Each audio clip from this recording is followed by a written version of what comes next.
Visakha port స్టేడియంలో ఈ నెల 19న జరగనున్న సంగీత దర్శకుడు దేవిశ్రీ ప్రసాద్ కాన్సర్ట్ ను పోలీసులు అనుమతులు రద్దు చేశారు. ఇటీవల విశ్వనాథ్ స్టోర్స్ క్లబ్ లో ఓ బాలుడు చనిపోయిన సంఘటన చోటు చేసుకోవడంతో విశాఖ సిపి దేవిశ్రీ ప్రసాద్ కాన్సర్ట్ ను రద్దు చేస్తూ నిర్ణయం తీసుకున్నారు. అయితే ఇదివరకే విశాఖలో డీఎస్పీ మ్యాజికల్ నైట్ ను 3 సార్లు రద్దు చేశారు. ఇప్పుడు మరోసారి రద్దు చేయడంతో ఈ విషయం చర్చనీయాంశంగా మారింది.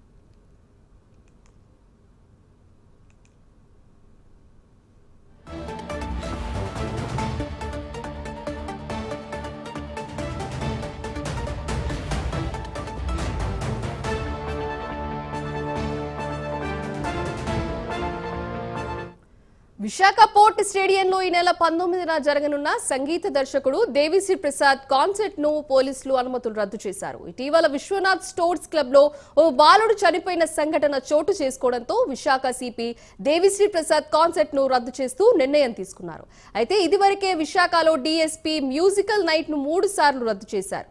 ఇప్పుడు మరోసారి రద్దు చేయడంతో విషయం చర్చనీయాంశంగా మారింది. దీని గురించి మరింత సమాచారం మా ప్రతినిధి చంద్రశేఖర్ అందిస్తారు. చంద్రశేఖర్, చెప్పండి.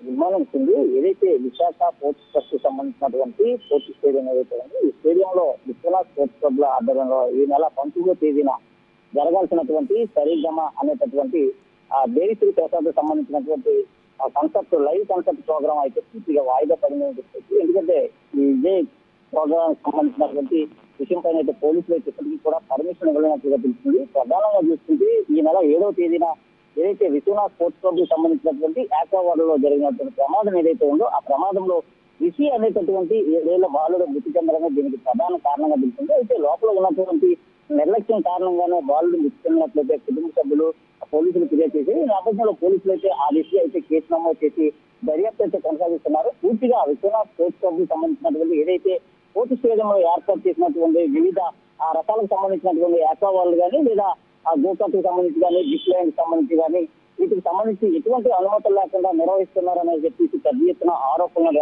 రావడం నేపథ్యంలో దీనికి సంబంధించినటువంటి ఏదైతే ఈ నెల 19వ తేదీన జరగాల్సినటువంటి ఆ దేవిశ్రీ ప్రసాద్ సంబంధించినటువంటి లైవ్ కాన్సర్ట్ మ్యూజికల్ ప్రోగ్రామ్ ఏదైతే ఉందో ఈ మ్యూజికల్ ప్రోగ్రామ్ ని అనుమతులు ఇవ్వమంటూ కూడా విశాఖ పోలీసులు ఎప్పటికీ చెప్పినట్టు తెలుస్తుంది. ప్రధానంగా చూస్తుంటే ఏదైతే పాపులర్ సింగర్ అయినటువంటి దేవిశ్రీ ప్రసాద్ సంబంధించినటువంటి లైవ్ కాన్సర్ట్ ప్రోగ్రామ్ ఏదైతే ఉందో ఈ లైవ్ కాన్సర్ట్ ప్రోగ్రామ్ కి దాదాపు 10,000 నుంచి పైసీలతో అభిమానులు అయితే వచ్చేటటువంటి అవకాశం ఏదైతే ఉందని చెప్పొచ్చు. ఈ నేపథ్యంలో ఇక్కడ ఆ ప్లేస్ కూడా చాలా చిన్నదిగా ఉండడం, అలాగే పార్కింగ్ సమస్య కూడా తలెత్తేటటువంటి అవకాశం ఉండడం కూడా ఇప్పటికే పోలీసులు అయితే నిరూపించిన పరిస్థితి కనిపిస్తుంది. అలాగే దీనికి సంబంధించినటువంటి ఆ పెద్ద ఎత్తున కూడా జనాలు రావడంతో ఈ ప్రాంతంలో పూర్తిగా స్టాంపేడ్ జరిగే అవకాశం ఉన్నట్లు కూడా నియోజకవర్గ ఎమ్మెల్యే విష్ణుకుమార్ రాజు కూడా ఇప్పటికే పోలీసులకు అయితే ఫిర్యాదు చేశారు. దీనిపైన పూర్తిగా దర్యాప్తు కొనసాగించినటువంటి పోలీసులు ఏదైతే ఈ నెల 19వ తేదీన దేవిశ్రీ ప్రసాద్ సంబంధించినటువంటి లైవ్ కాన్సర్ట్ ప్రోగ్రామ్ ఉందో దానికి ఎటువంటి అనుమతులు ఇవ్వలేమంటూ కూడా చేతులు ఎత్తిసిన పరిస్థితి కనిపిస్తుంది. అయితే లోపల ఉన్నటువంటి